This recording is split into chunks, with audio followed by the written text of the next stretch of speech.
Você que é fã de Tokusatsu já deve ter percebido que muitos personagens usam espadas laser e provavelmente já devem ter feito uma comparação ao sabre de luz, a arma que nós vemos os Jedi e os Siths usando em Star Wars.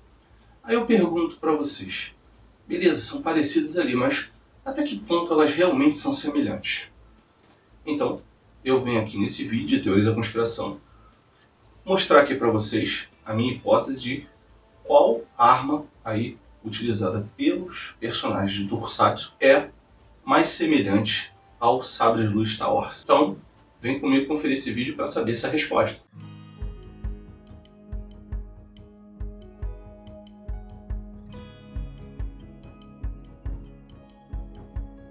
E aí pessoal, tudo tranquilo? Meu nome é Paulo Vital e esse é o canal Network Nerd. Vocês já devem ter verificado aí que muitos personagens do Tokusatsu usam espada laser. E a gente também lembra lá do Star Wars, né, os Jedi com aquele sabre de luz e tal. Mas será que é a mesma coisa? Será que são tão diferentes? Qual é a relação que a gente pode comparar aí essas armas? Eu nesse vídeo venho fazer essa comparação, dar uma resposta de qual personagem possui a arma mais semelhante àquela que nós vemos em Star Wars. Então você que gosta de Tokusatsu, você que gosta de Star Wars, já deixa aqui seu like nesse vídeo, para que assim eu possa trazer mais vídeos correlacionados a esse assunto. Então, desde já agradeço, muito obrigado, e vamos lá. Bom, vou começar falando aqui quais são as características do sabre de luz ali em Star Wars. Nós sabemos ali pelas especificações que foram dadas pra gente através dos filmes e todos os produtos da franquia Star Wars, o sabre de luz nada mais é do que uma empunhadura metálica. Naquela empunhadura ali metálica, nós temos uma espécie de bateria e um cristal, uma pedra.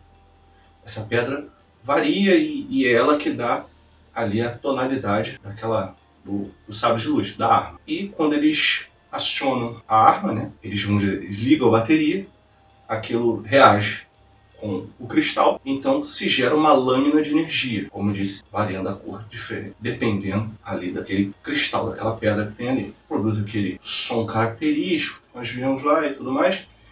E uma outra coisa interessante aqui é energia. Então quando se faz um corte, esse corte também cauteriza ali aquela região cortada. Por exemplo, cortou o membro de alguém, cortou o braço de alguém, não sai nem sangue, já faz uma cauterização na ferida por conta do grande calor produzido ali daquela lâmina de energia.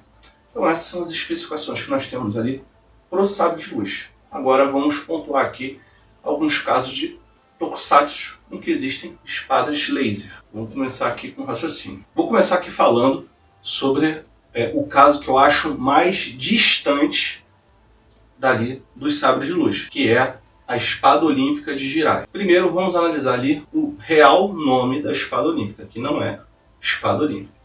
O nome original é Jiko Shinko-ken, que significa espada do vácuo luminoso magnético. Olha que nome complicado, mas tudo bem, vamos lá. Como de costume ali, né, como a gente vai ver aqui, é meio que uma constante nos casos do Tokusatsu, ela é uma lâmina de metal, em determinado momento ela dá um brilho e vira uma espada laser, uma espada com brilho laser.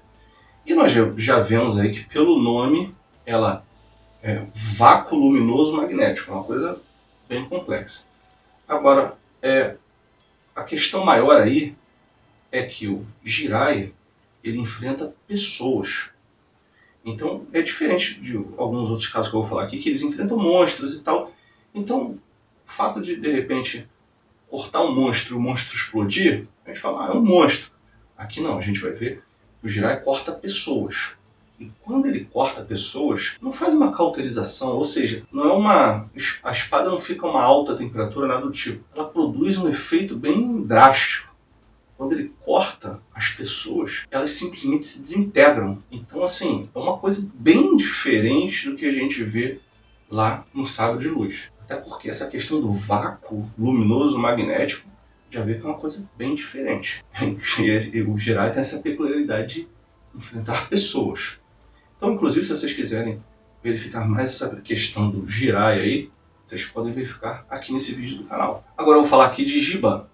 Giban, ele possui ali a espada Maximilian, que ela é uma espada de metal que também em determinado momento se torna uma espada parecendo uma espada laser mesmo, e com ela ele finaliza os inimigos. Como eu disse, até a semelhança é até interessante com relação ao sabre de luz de Star Wars. E o efeito, o monstro explode e tudo mais, mas como eu disse, é um monstro, então a gente já pode verificar aqui que não dá para ser conclusivo na questão lá da cauterização. Mas, novamente, eu afirmo que é uma espada de metal que, de repente, se torna luminosa. Parece ser uma espada laser. Mas não são só os protagonistas ali que usam espadas laser, não. Vou falar dos robôs gigantes, os mechas. Por exemplo, nós temos o Flash King, o Shenji Robô, Megazord.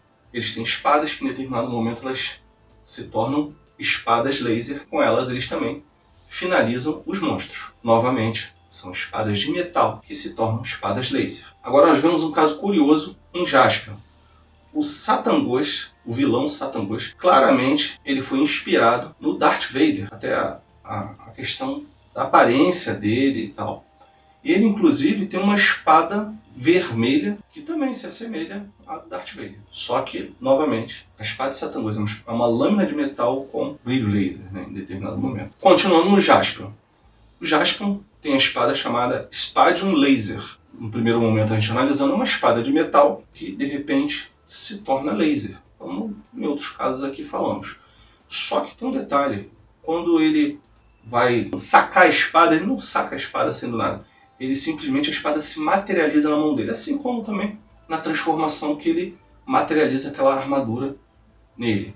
Então, vamos dizer assim, no ato dessa materialização, a espada ela é energia, até que quando ela se materializa, ela se torna uma espada de metal, uma lâmina de metal, e posteriormente ela se torna uma espada laser para enfrentar ali os inimigos, finalizar os inimigos.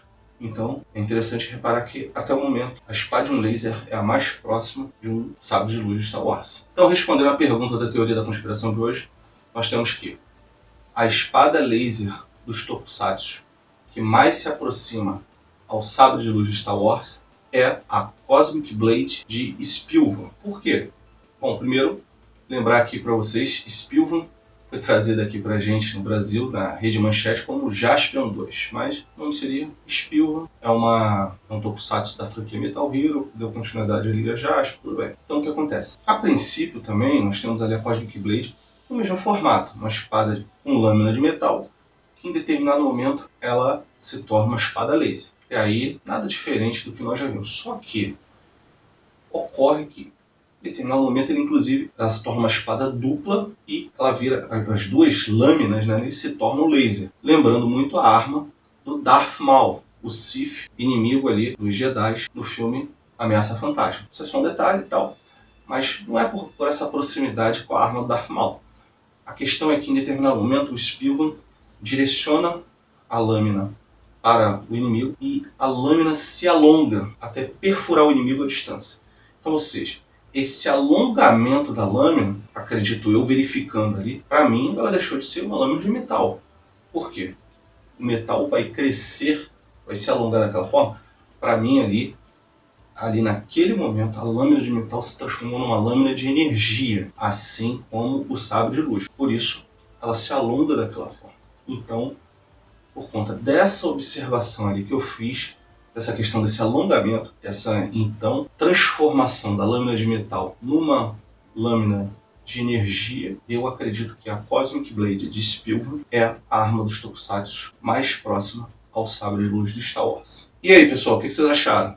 Lembravam de todas essas espadas laser que eu comentei aqui? Lembravam desse detalhe da Cosmic Blade de Spilvan? Deixe aqui seus comentários. Concordam com esse meu raciocínio aí para aproximar a Cosmic Blade dos sabres de luz? Também comentem. E eu também peço que deixem aí o seu like se vocês gostaram desse vídeo. Então, isso só reforça a vontade de vocês de verem mais tokusatsu aqui no canal.